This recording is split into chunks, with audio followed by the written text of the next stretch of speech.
welcome to my channel and welcome to my first official video for this channel.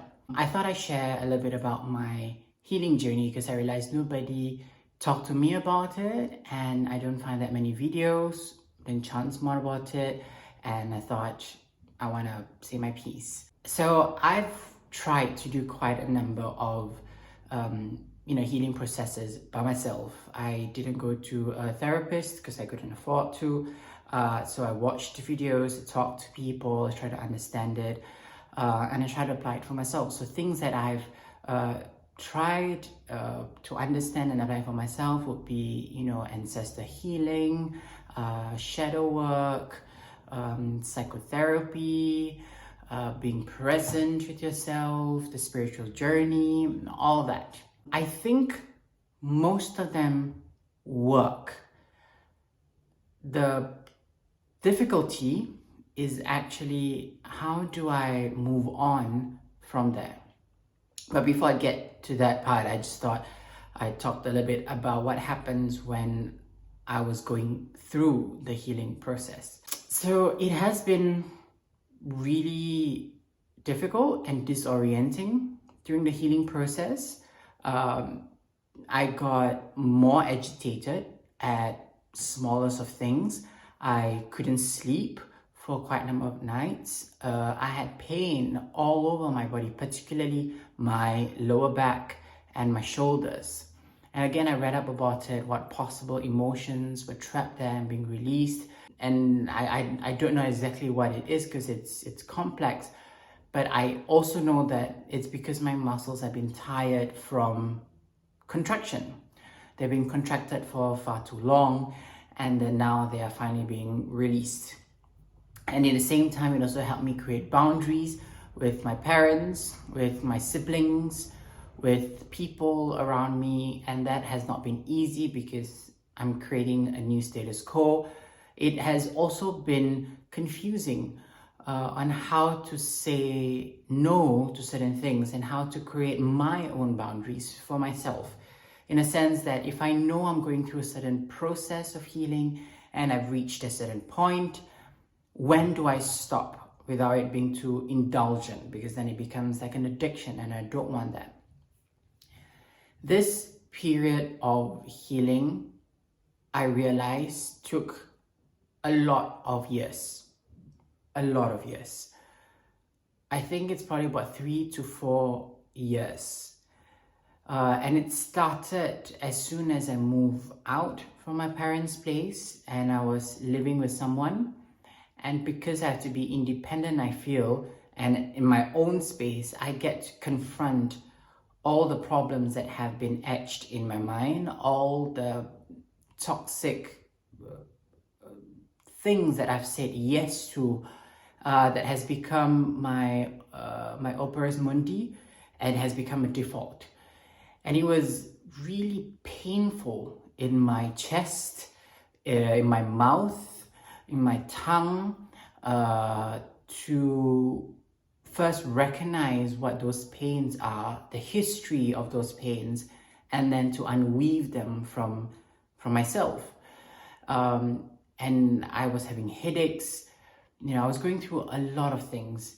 The first year, and then the second year when I thought I got it, another wave of emotion come in. I was more agitated at certain things, but at the same time I was teaching myself these are just emotions that are being purged out. I have to recognize them first, and then I get to react and say, let them pass by themselves. I don't have to respond. I don't have to react to it. I just have to watch it flow out. And then because it was so much, I needed to find a space. So I would like to go on long walks or just, sit somewhere at night when there's nobody to kind of just breathe it out, let the thought itself out and then flush it out from my system. And then I got slightly better. I realized my breathing started to get a little bit calmer and nicer. And then the third year, I had to move country from a first world country to a third world country, and everything else was so new and so changed. So that to me was like the big confrontation The stress was too much. I was, again, agitated and angry and pain all over my body, and I just wanted to leave this place immediately because I don't like the discomfort. It's very, very uncomfortable. Or I just wanted to end myself. It's because it was too much. But fortunately, I have someone and we keep each other intact. I talk about it. I am also kind of a bit more mature in knowing that these emotions are really confronting me out, because it's kind of taking out from the root of where the operatus mundi is, and to just kind of really get it out. So I waited about it. Whole year passed, I fell sick. So the third year was I fell sick very, very often. I didn't have, my immune system was so low. I was hit with COVID. I had fever, just a whole bunch of things. And I just caught it. And I had to really again tell myself, this will pass. You just need to hold yourself together until you made it through. Because honestly, when I was sick over and over again, I honestly felt that I didn't want to continue, because it was really, really too much. And so I talked about it. I went on holidays just to get my mind off it for a little while. And then after a year passed, we moved again. So there's another stress about it, a whole set of challenges. But by this time, my boundaries were stronger with myself. My boundaries with the people around me were stronger with myself. My immune system got a reboot. My muscle aches are not as frequent anymore, but now I'm confronted with a different set. It's more in my dreams.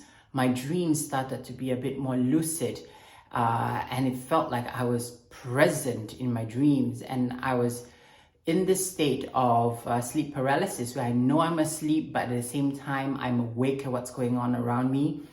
So again, it was very terrifying at some point, but at the same time I know that it is things from the inside that I don't need anymore to be purged out.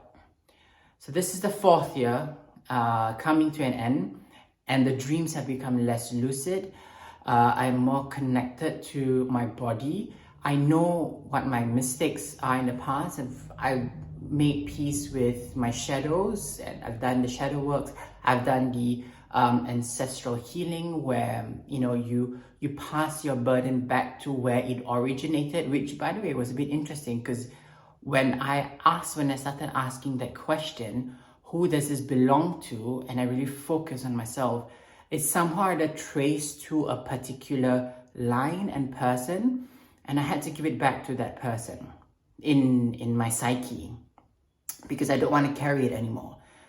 And now that I've sort of done that a couple of times and know that this is when I have the lucid dreams, now that I am off of that burden, most of it, I can see how my family members in the different family members are still carrying it, and they don't know that they are carrying it. And I just hope that, they get to find the time to release it back, or to give it back to the ancestors, because we don't need it now. We have our own set of challenges. The cup is already full. We need to empty the old and fill up with new problems, and then solve that, and then just keep pouring out and pouring in. That's just how it is. And that's it. That's what I want to share with. If you like this video, please write a comment, share, and also follow and subscribe. I've also got some short videos and shorts that helps to remind ourselves to keep going when things get tough.